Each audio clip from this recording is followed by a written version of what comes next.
Hello everyone. In this video, we are going to study biosynthesis of cholesterol and the regulation.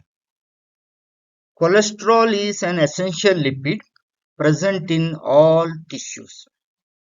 And also we studied in the previous lecture, it is part of cell membrane and various steroid hormones are produced from cholesterol. In other words, it is a precursor for steroid hormones, bile acids and vitamin D. The cholesterol metabolism, actually the two pathway, one is anabolism or synthesis of cholesterol and the degradation. So before studying actual pathway, you should know something about the structure. So you can see the 6-membered ring ABC and the 5-member ring D. So this ring is called cyclopentano perhydrophenanthrene ring, and totally there are 27 carbon atoms in the cholesterol. And also when the third carbon hydroxyl group esterified with fatty acid, we can call it as cholesterol ester. So with this background, we are going to study cholesterol biosynthesis. Cholesterol is synthesized in almost all tissues, including liver, mainly in liver, intestine, adrenal cortex, ovary, testes, and placenta. The process of cholesterol biosynthesis takes place in the cytoplasm and partly in the smooth endoplasmic reticulum. This cholesterol biosynthesis pathway requires acetyl-CoA, we know, which is derived from glucose through glycolysis converted to pyruvate, then pyruvate converted to acetyl-CoA. So this is an important molecule in biochemistry.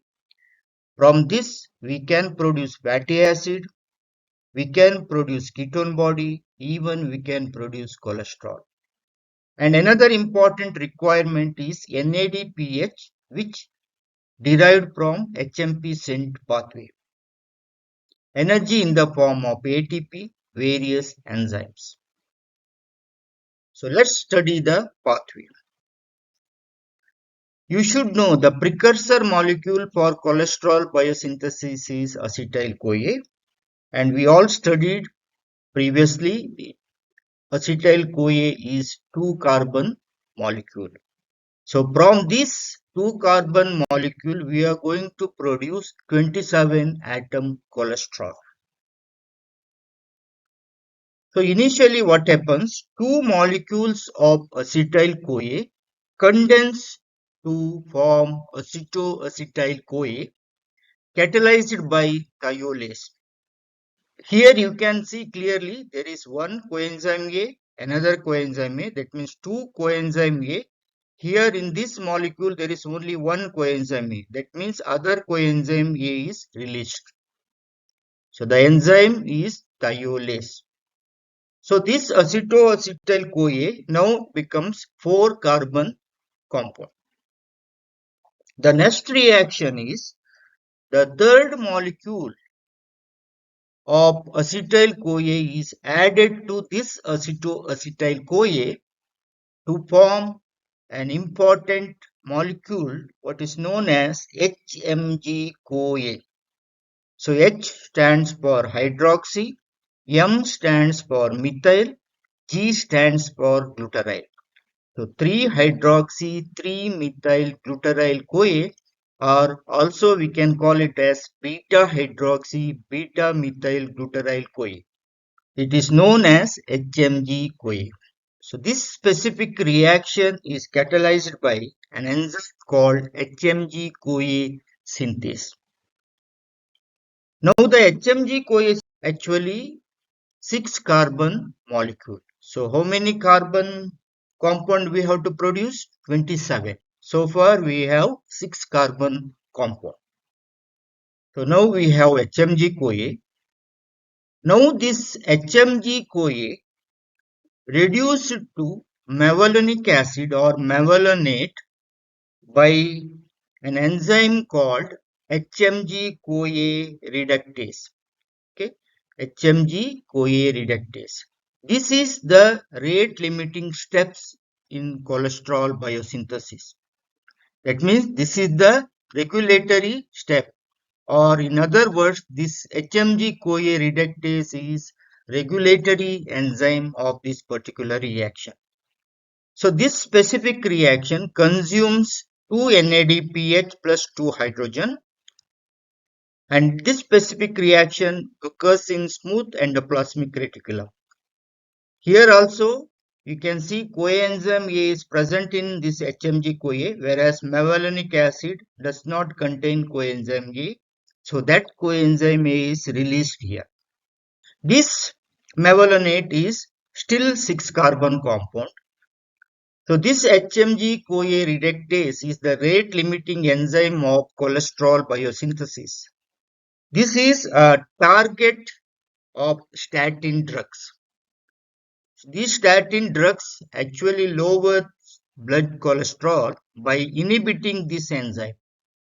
The statin drugs actually, they are structurally similar to this one, or in other words, statin drugs mimic the structure of HMG-CoA and competitively inhibit HMG-CoA reductase. Thereby we can prevent cholesterol biosynthesis. In other words, we can treat those patients who are having high cholesterol level by giving statins.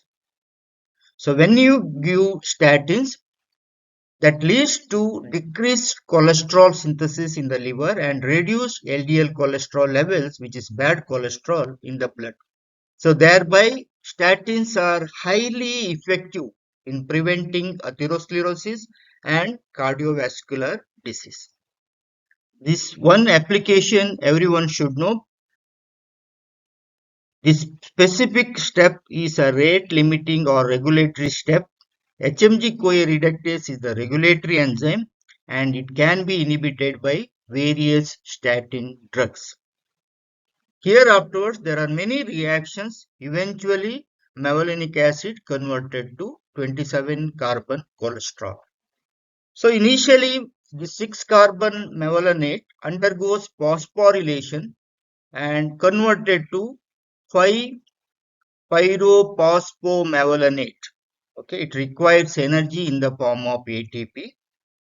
Now this 5-pyrophosphomevalonate converted to 5-carbon isopentenyl pyrophosphate. So here we have 6 carbon, here we have 5 carbon. That means carbon dioxide is released. I have not mentioned enzymes here, which are not important. Even this particular reaction also requires ATP.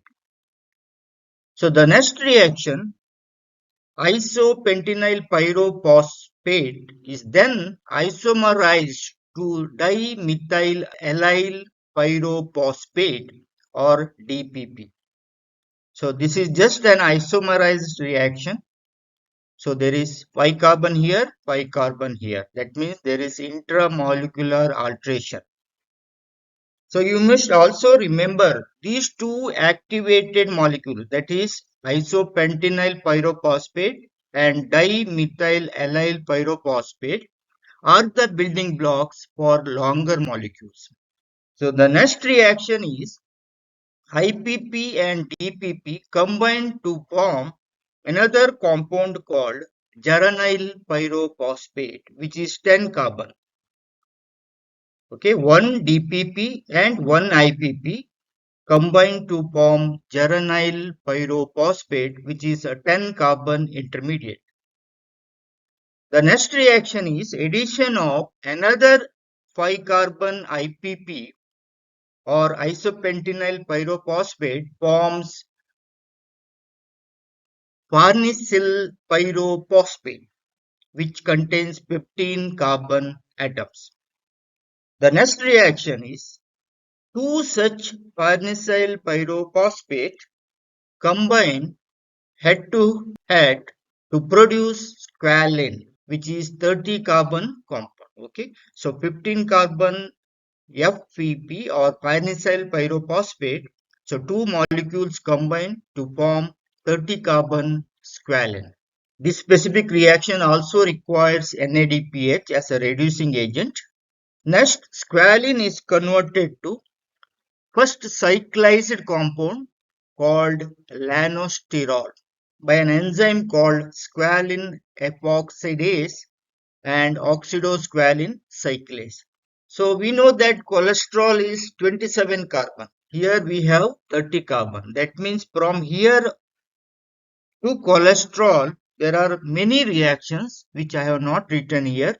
This 30 carbon lanosterol undergoes a series of demethylation and rearrangement reaction to yield 27 carbon cholesterol. This is the final product. So we produce cholesterol from the acetyl-CoA. Acetyl-CoA converted to acetoacetyl-CoA. Acetoacetyl-CoA converted to HMG-CoA. HMG-CoA converted to mevalonic acid, and then it will be converted to 5-member IPP. Through this, finally we have cholesterol. So let's study the regulation of cholesterol biosynthesis. We already studied the rate limiting steps or regulatory step is formation of mevalonate from the HMG-CoA catalyzed by HMG-CoA reductase. So the synthesis of cholesterol is tightly regulated at the HMG-CoA reductase step. So initially there is a short-term regulation occurs through covalent modification. That is, the enzyme HMG-CoA reductase present in two forms. One is phosphorylated, another one is dephosphorylated. You should remember the dephosphorylated HMG-CoA reductase is active, whereas phosphorylated HMG-CoA reductase is inactive. So this occurs through covalent modification or short-term regulation. That is, the phosphorylation takes place through kinase enzyme, whereas dephosphorylation takes through phosphatase enzyme. There is also allosteric regulation, that is when we don't have sufficient energy, that is indicated by AMP, or we have glucagon and epinephrine. These three compounds actually stimulates formation of phosphorylated HMG-CoA reductase, which is inactive. In other words, AMP glucagon epinephrine inhibits cholesterol biosynthesis. How? Through making phosphorylated form of HMG-CoA reductase. And this HMG-CoA reductase is active when dephosphorylated. This is promoted by insulin because insulin favors dephosphorylation. Other words, insulin stimulates phosphatase. When phosphatase is active, HMG-CoA reductase is dephosphorylated, so it is active. So this is actually a short-term regulation. One is covalent modification, that is phosphorylation or dephosphorylation. For this process, various factors can affect. Insulin actually makes dephosphorylated or active enzyme, whereas glucagon, epinephrine and AMP makes phosphorylated inactive enzyme. So let's study the long-term regulation. Here you should know in our DNA there is a specific sequence because this enzyme is a protein. We know all proteins have specific genes in our DNA. In that a particular sequence of the DNA are called sterol regulatory element. We have a protein called sterol regulatory element binding protein 2. When this protein binds to this sterol regulatory element in the DNA, which is a gene of HMG-CoA reductase, then there will be initiation of transcription of HMG-CoA reductase mRNA, and it will be translated to active enzyme. So this is actually induction of HMG-CoA reductase enzyme. So thereby there is cholesterol synthesis is stimulated. Okay, this is induction, enzyme induction. So how this will happen? When sterol regulatory element binding protein 2 binds to SRE or sterol regulatory element in a DNA, that is in the gene of HMG-CoA reductase, there is a small sequence, then it initiates transcription of mRNA and translated to active HMG-CoA reductase enzyme, thereby it favors cholesterol biosynthesis. This is regulation by induction. So another type of regulation, cholesterol itself. When we have sufficient amount of cholesterol, this cholesterol can inhibit this particular protein, or it makes this protein inactive. So when excess cholesterol is there, it is going to inhibit this sterol regulatory element binding protein 2, or in other words, it inactivates this SREBP2 so that it inhibits cholesterol biosynthesis. So this is feedback inhibition. So you should know the cholesterol biosynthesis is tightly regulated either by covalent modification, allostatic regulation, induction, or feedback inhibition. Thus, cholesterol itself acts as a feedback inhibitor of its own synthesis. So to summarize, cholesterol biosynthesis begins with acetyl-CoA and proceeds through HMG-CoA, mevalonate, isoprenoids, squalene, lanosterol. The rate-limiting enzyme is HMG-CoA reductase, which is controlled by hormonally and feedback inhibition, and also induction and repression. Thanks for watching.